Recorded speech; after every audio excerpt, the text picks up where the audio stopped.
জানেন শুভাশিস কেন আজও বাবা হতে পারেনি? এই বিষয় সম্পর্কে জানালেন নিজের মুখেই।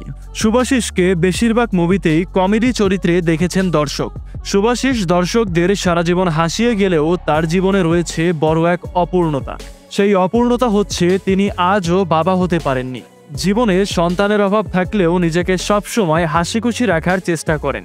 তিনি বিয়ে করেছিলেন নাট্য জগতেরই এক প্রতিভাময়ীকে। তার নাম ছিল ঈশিতা মুখোপাধ্যায়। আজ থেকে ৩৮ বছর আগে ১৯৮৬ সালের কাছাকাছি বিয়ে করে নিয়েছিলেন এই দুজন।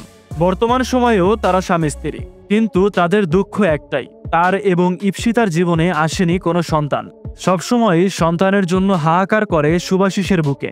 এই সম্পর্কে একটি সাক্ষাৎকারে প্রথমবার মুখ খুলেছেন তিনি। তিনি জানান, আমি সন্তানের বাবা হতে পারিনি তো কি হয়েছে, এই বিষয়টা নিয়ে আমার কোনো দুঃখ নেই। দিব্যি রয়েছি আমি আর ঈপ্সিতা। স্ত্রীর সম্পর্কে শুভাশিস জানান, আমি ভীষণ লাকি যে ঈপ্সিতার মতো একজন স্ত্রী আমি পেয়েছি। ওর সঙ্গে আমার পথ চলা দারুণ মধুর।